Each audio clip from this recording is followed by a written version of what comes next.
Hello viewers, welcome to your own channel All For You. Today I am going to explain a very beautiful poem, The Heart of the Tree from the book Treasure Trove by Henry Cuyler Bunner. Now the first stanza is, what does he plant who plants a tree? He plants a friend of sun and sky.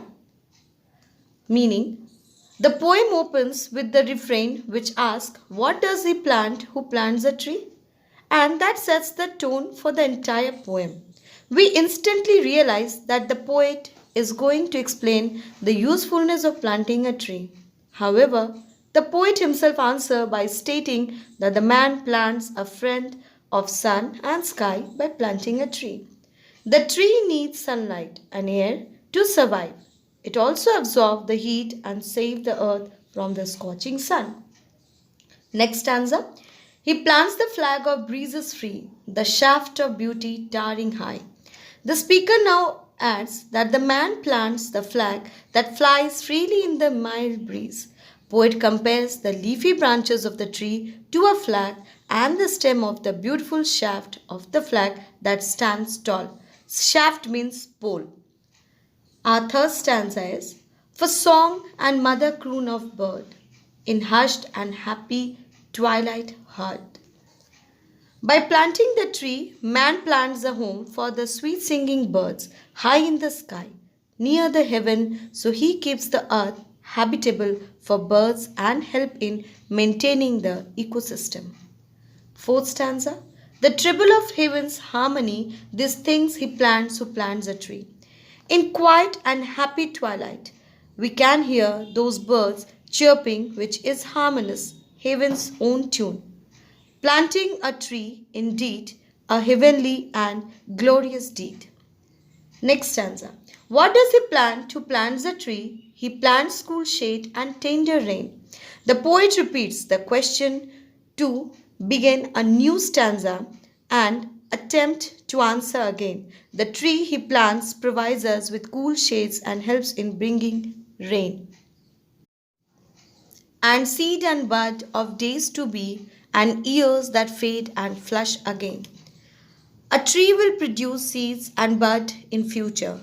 Years will pass silently, but the tree will remain there, through its seed producing new trees. Stanza 7. He plants the glory of the plain, he plants the forest heritage. Trees are the main element that makes a plain area green and beautiful. So the poet describes tree as the glory of the plain. Moreover, today's single tree may turn into a forest someday. By planting a tree, now the man plants a forest heritage. Stanza 8. The harvest of a coming age, the joy that unborn eyes shall see. These things he plants who plants a tree. The speaker mentions that planting a tree today will give fruits in coming days. Our next generation will be delighted seeing so much vegetation.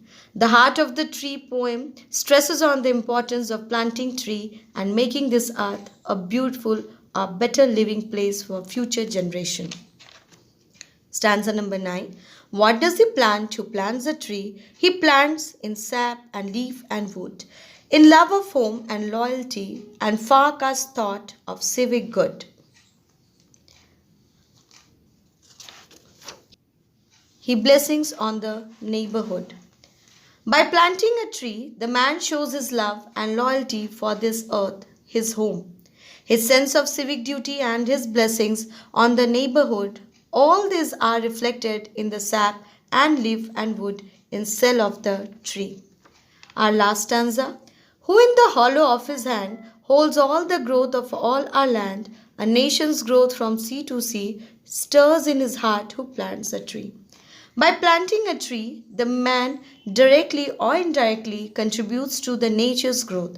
The last line talks about the man's heart, his feeling, dreams, and wishes behind planting the tree.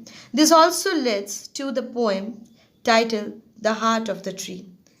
The poet Henry Cuyler Bunner ends up composing an uncommon piece of poetry in the heart of the tree out of the common topic, the usefulness of planting a tree. It is a fine piece of poetry with a simple theme and a simpler structure. The poem was originally published in 1912.